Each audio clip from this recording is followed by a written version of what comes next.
serving the people of Turkana in our various capacities, him as governor and myself as the county attorney. And our relationship, the professional relationship, ended in 2022 after he left. And then I continued serving under Honorable Jeremiah Lomorkai, the current governor for Turkana, for another 2 years, bringing a total of my service in Turkana to 6 years, and I left.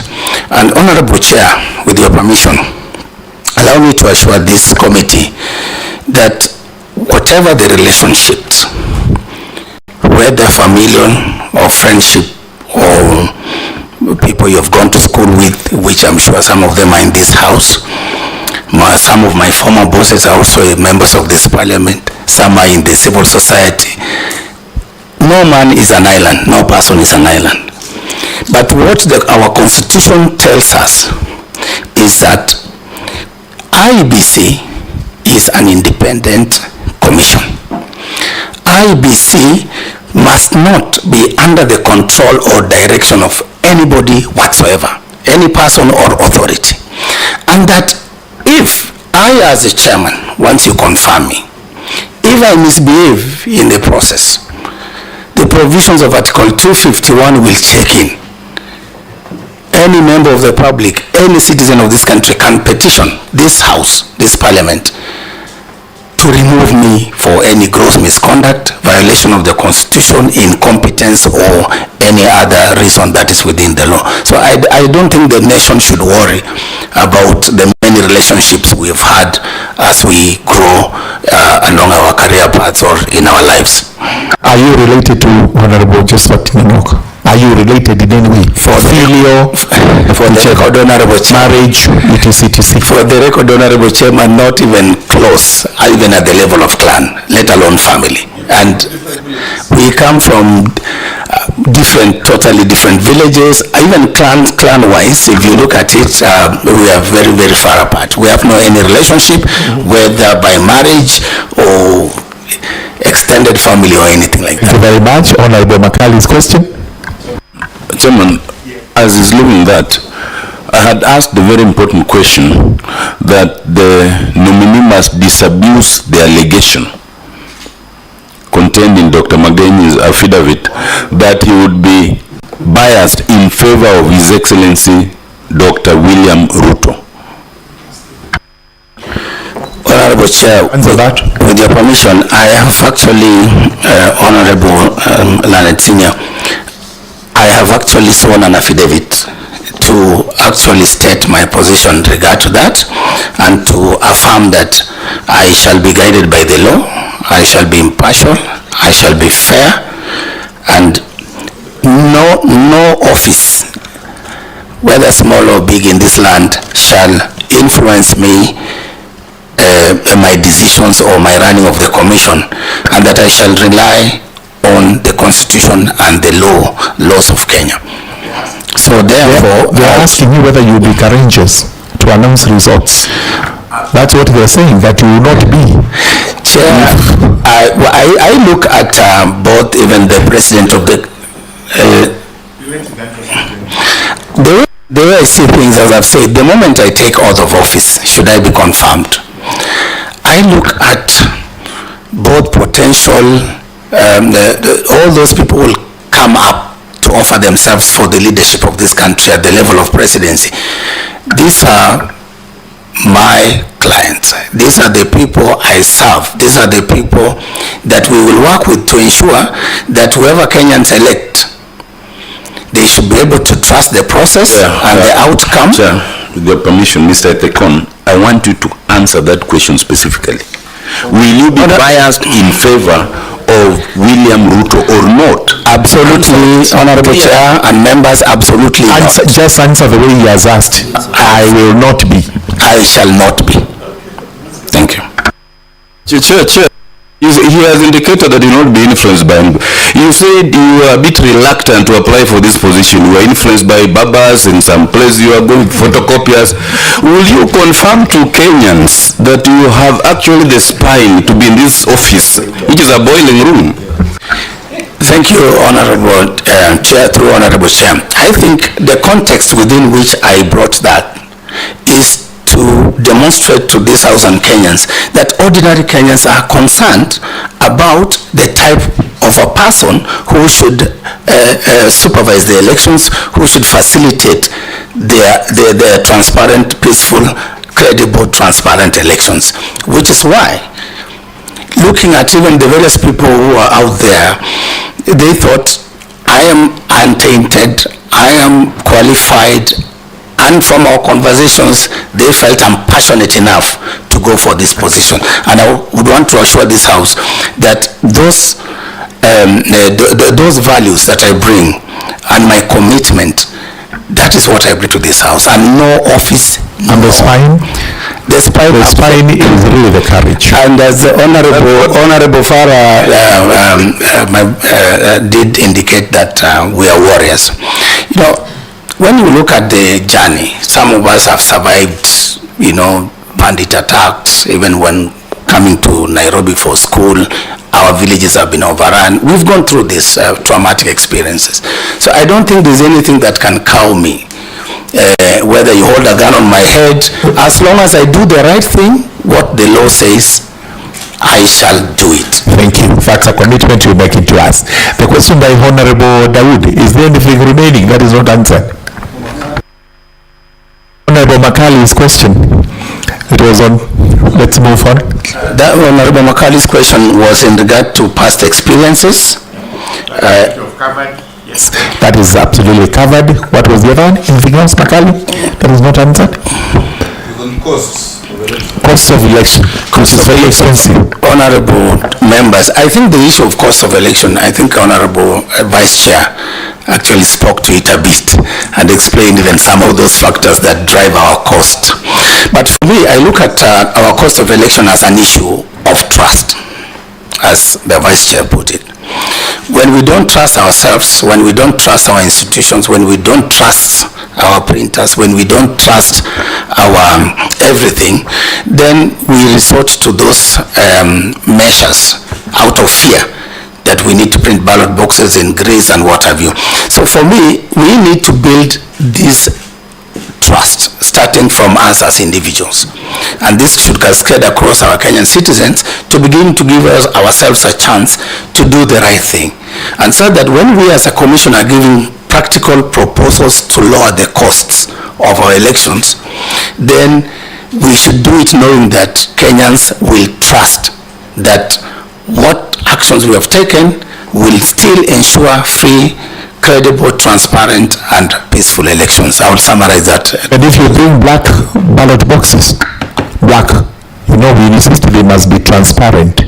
You say we trust you when you bring black ballot boxes. Honorable Chair, I think the way... In fact, before you go on it, the question is not the why, but the how. How? You know, all of us know there is a problem of trust and we want to bring it back. How? Honorable Chair, I think the issue of trust sometimes comes as a result of many narratives. And when, as a new commission, we will confront those negative narratives and perceptions through a robust media and communication strategy. We should be able to engage with Kenyans, and we should be able to open the commission and our processes to scrutiny, so that then along the way where Kenyans point out where there are problems or issues, including where there are opportunities for electoral malpractices, including rigging and what have you, we should be able to address those issues and still assure the Kenyans that we are proceeding well. So trust is about educating one another, it's about reaffirming our values in our our beliefs in our laws, in our processes, so that then once we believe that, then we can, even if we say we will use the black ballot boxes, and as long as majority of Kenyans or all Kenyans trust that nothing will happen, or even if we go electronic and say we will do mail-in ballots, Kenyans still trust it's a process that they believe in. So it's about that belief. Thank you. Honorable Dawood. Dawood's question was on? No, Farah. Honorable Dawood, your question was on? Is it answered? One of them was answered.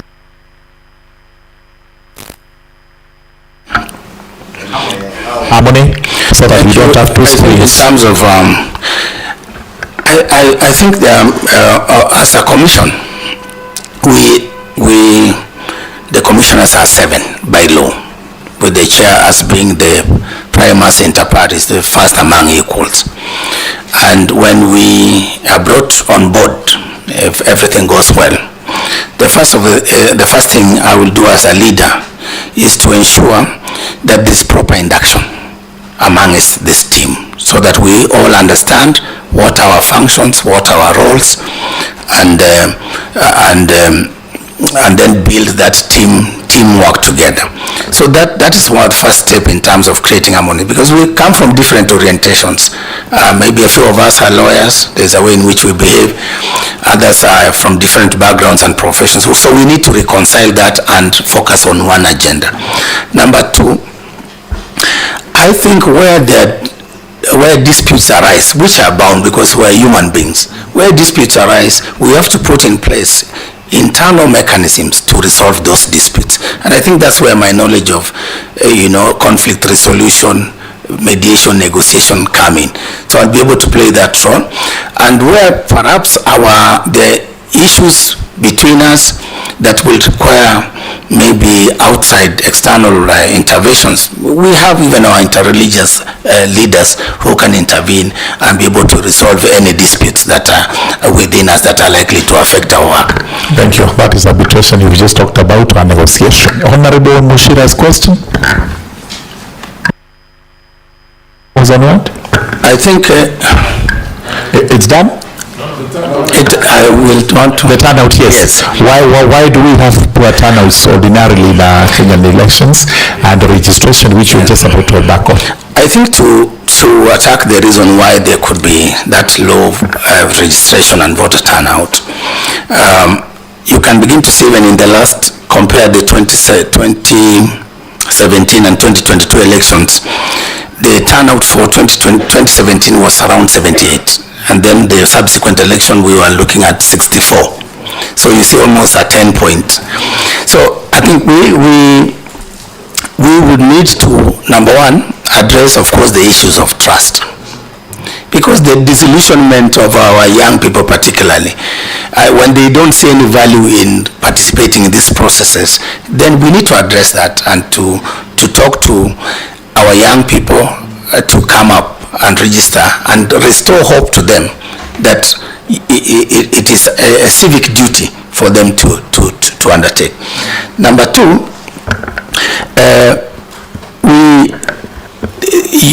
after the commission, once the commission is not in place, then even registration of voters stops. So once we are confirmed, God willing, we will hit the ground running to try and speed up that process of registering voters. And there are many new voters now. The people who are born 2007, 2008, now they are reaching 18 years and they are quite a substantial number. So we need to focus on our voter registration. In terms of voter turnout, again, the messaging from all of us. Because as I've said, trust, confidence, it's a responsibility not only of the IEBC chair, but also of this parliament, the politicians who are aspiring, the media and all that. So if we do positive messaging, people will feel encouraged to turn up in large numbers. And if we assure them that the election will be free, fair, transparent, credible, then I'm 100% there will be big improvements. Thank you. Thank you. We had a question from Honorable Zuleka. No. Let's go on. No. Let's go on. Zulaya's question was on what? Zulaya? The other one is coming shortly after this. We have to finish. The second question was on? Zulaya? Can you remember? Yeah, the second question. It's about, I think, technology and Yeah, that's use of technology. Can I just on that innovation on digital before the chair? To answer for him, all right? No. I just want to ask him. Ask him something. I questioned about the issue of digital, the use of digital technology, or technology, for example, to make it easier for this thing to be, fair, transparent, credible. We also have the issue of digital, which can be misused, which is the social media right now. Social media can become another center of serious disruption and conflict in the country. You probably cannot answer this now, but one needs to put a serious thought into these things if we have to do certain things about our laws or certain actions to be taken, so that some busybodies somewhere cannot put this country under flame. So this is another thing I think to answer that very quickly, I think, Honorable Farah, you are referring to the issues we have to deal with misinformation and disinformation, and of course the use of new media to perpetuate that. I think that's one of the things that as a commission we will be alive to, and we will work with the various stakeholders and industry players to see how we can mitigate the negative impacts of that, while actually amplifying the positive aspects of that. And I think to go to Honorable Suleka's question about technology, I think the next election will largely be technology driven. Even if we don't adjust our laws to allow for final results in terms of our electronic transmission, but I think out there, in terms of mobilizing our young voters to vote, in terms of educating them on the voting processes, in terms of encouraging them to turn out, technology, for example, the chatbot and other apps will come into play. Instagram, TikTok, all these platforms. As a commission, or personally, in order to encourage our youth, we will work with the leaderships of the youth in this country to identify those opportunities in the digital space. Thank you. Honorable Mogaka, is yours answered? Mogaka, we had a series of them. And a series of them. I think they were all answered. They have not been answered. I asked who funded his education and why. Sorry, the first one was what? Who funded his who funded the education? And why? That's Honorable Chair. My education at Starehe Boys Center was a free boarding space which was granted to needy boys by the late Dr. Geoffrey William Griffin. My education at the University of Nairobi was funded by the government of Kenya, for which I've paid the HELB loan, which I have the certificate here. My education in Master of Arts, Peace, Conflict and Development Studies was a scholarship placed by the government of Valencia. My Master of Science in Projects Management was funded by UNDP. As part of capacity building. It was an education assistance program for staff, where you pay 50%, the organization pays 50%. Then the last one, I financed it myself through my salary. Good enough and equipped. All right, the second question. The second question was with his human rights experience, whether unrepresented units amount to a violation of human rights, what he has done with his knowledge in respect of those, and what he would do if he became chair. We even mentioned about reparations. Yes.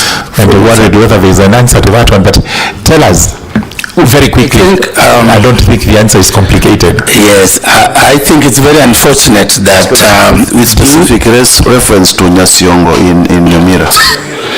It's very unfortunate that our citizens of Nyasiongo in Nyamira have had to endure this unfortunate situation where they have had their representatives, and indeed there are many other constituencies and wards, and that is again, Chair, because there was no IEBC in place, and yet the law says the commissioners must be there to conduct these elections. And you can see, I don't know whether to explain it, but again, the issue of trust and the processes of establishing the IEBC and putting it in place so that it can run the calendar. Thank you. All right, I think about ongoing election campaigns. Yes. Is that I don't know whether there is any ongoing election campaigns, or is sensitization, or it is people expressing their freedoms to associate, assemble, and everything. I don't know what your chairman is. Article 38 of our Constitution gives us our political freedoms, but also there are also those rights, including the rights of association, freedom of speech and all that. So I mean, and Kenya is such a vibrant society, and I thank God for that. We should be proud as Kenyans that we have a constitution that gives us these rights. I have visited some countries, and the moment you land there, you can see gloom and what people are not engaged in this conversation even about their governance and leadership and their future. Thank you. As in closing, I know you're but I've just seen the replying affidavit, and there's a question that arises from paragraph 3. The nominee, Mr. Tekon, you say you have never been a member of a political party. Is that what you are telling this committee? And as you are closing, I still asked your Luo and Spanish connections. I will deal with the Luo and Spanish connection, number one. Number two is, yes, he says he's not been a member of a political party. Is it true? But we've never belonged to a Honorable Chair, for the record, I've not been a member of any political parties, and I have a clearance certificate to that effect. That one is talking about as we speak today. Yes. But in when you joined Honorable Nanok, were you not a member of his party? That time, I remember when I joined Honorable Nanok, I was never in the political. So you've never registered with any political party in the country ever since? Not that I know, but I know I have never taken that conscious step to register. But I hear maybe you are registered. Yeah, if I hear some in this country, we know we belong to different parties which you didn't register yourself. Okay. Are elections legal in the country?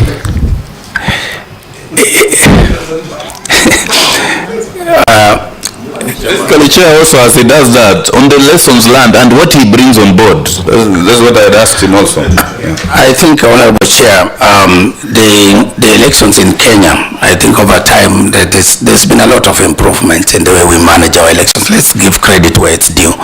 But we cannot also deny the fact that there have been challenges here and there, including some incidences where there have been electoral malpractices, including rigging of elections in some stations.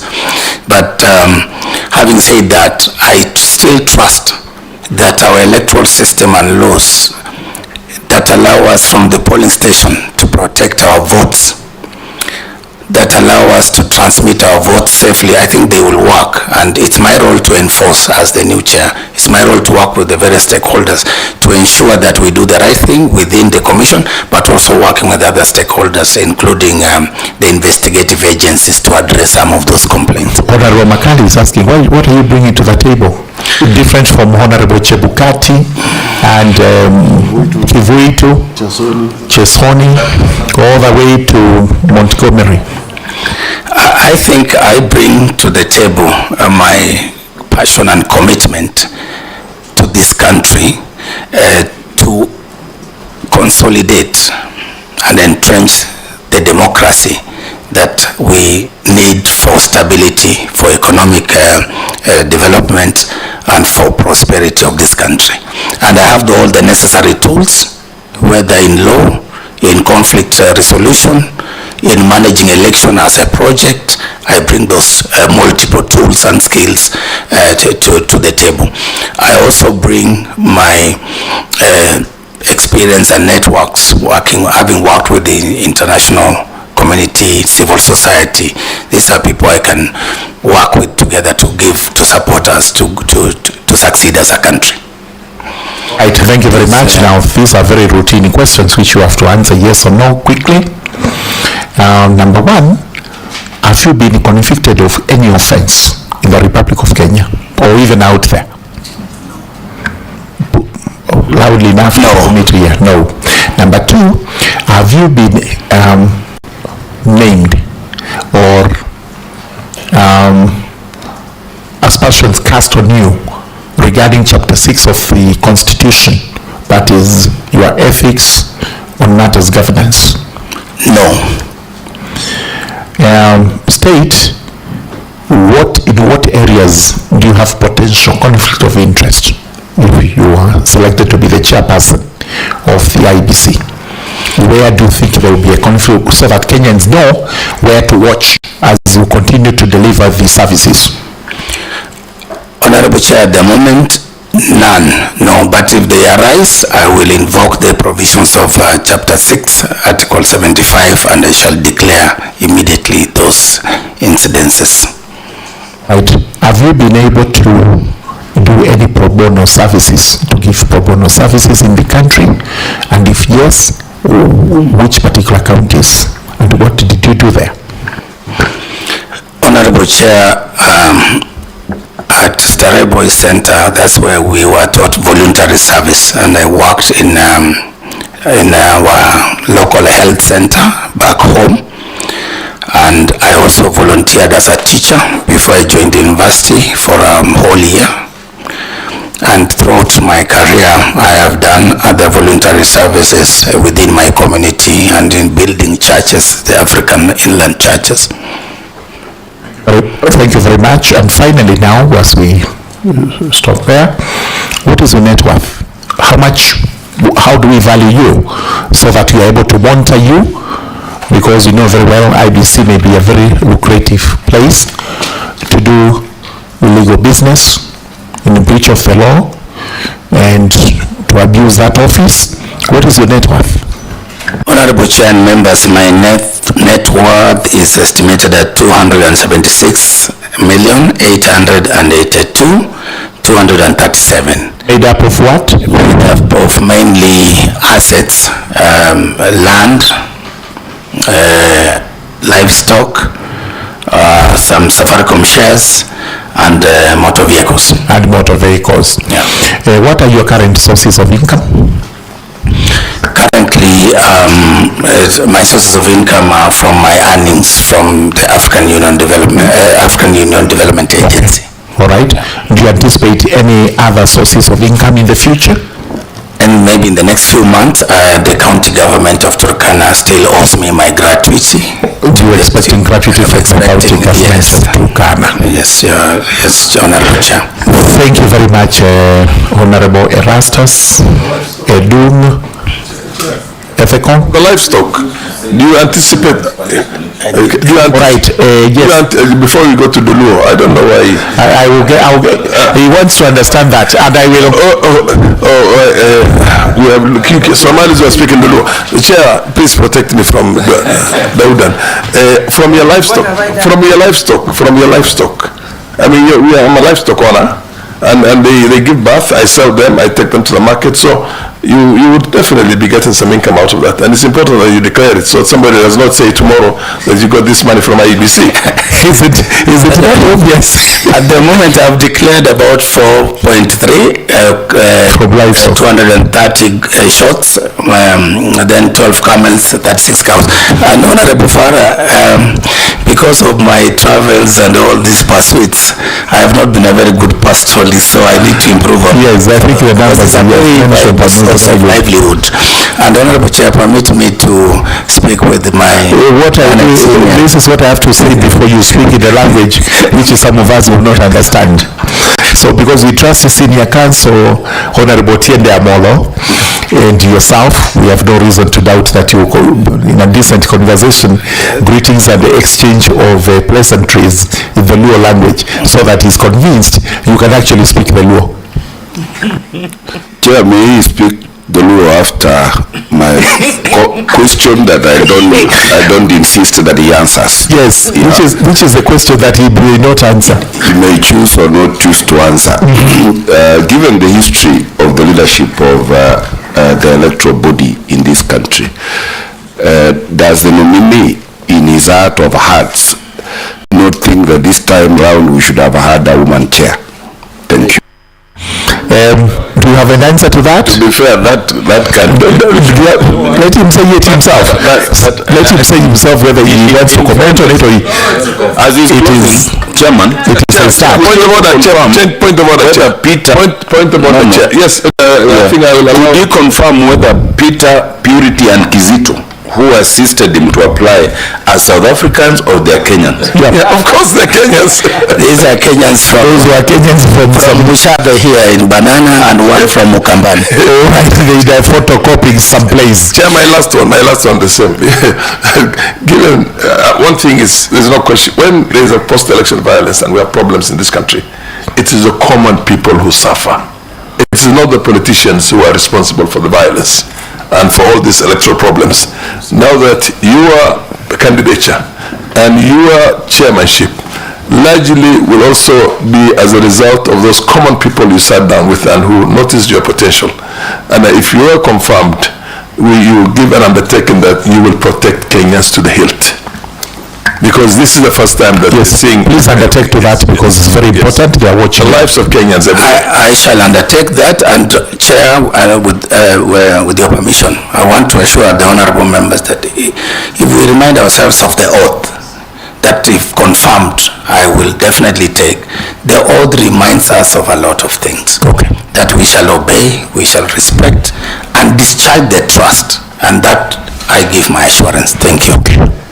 As regards the last one from Honorable Nyamira, Member of Parliament from West Mugrango. Yes, given the history of this country where perpetually we've had the leaders of our electoral management bodies being men, I think for me there will be a time, and it must be soon, probably if confirmed, I should be perhaps the last male chair we give a break, so that then our able ladies also discharge this responsibility. And I have seen many very successful women run bigger institutions. Absolutely. The rest of it is contained in the selection panel report, which we shall be looking at as regards how many names were taken, whether any ladies were in there. Now, Valuo, can you have an next? Chair. All right, what we do is because there is an objection from Honorable Karemba. Yes. Because you do not understand what you're going to be saying. I invite... Not the question, Chair. Let's be clear. I did not and I do not seek the nominee to speak in law. What I want to understand is why he has listed the law as one of the languages he speaks, and Spanish. Those two. Just... Has he put it Turkana? Yes. He speaks Turkana, Swahili, English, then he also speaks Valuo, he speaks Spanish, I speak Kikuyu and I'm not a Kikuyu. I don't think he needs to explain that one. I'm not an Arab. So why do you speak Valuo? Chair, can he add when he will start speaking Ekegusi? Honorable Farah, order please. Why do you speak Valuo? Just briefly tell us how you came to... It is a reflection, Honorable Chair, of my journey. At some point when I was very young, I lived with my mom in a place called Nyawita, somewhere in Kisumu. And my first primary school, I attended there, and that's the language that I picked as a child. So speak as your mother tongue. Somebody taught me Kikamba as my mother tongue, and I'm not a Kamba. Thank you so much. Thank you very much for the chairperson. Kenyans, there is no big difference between Atharaka and Anyway, that's with a light touch so that we make it as lively as it can be. Erastus, thank you very much for appearing before us. We are through with the session. As we said, it's a session to confirm whether the process by which you were nominated was a process in accordance with the Constitution and the law. Number two, whether from your own expression you are suitable for this job. We cannot make that verdict now. These members will retire. They will evaluate everything that is before us, including what you've told us, and we'll make a report to Parliament. So for now, we discharge you so that we can hear the next nominee. Thank you very much. Thank you very much.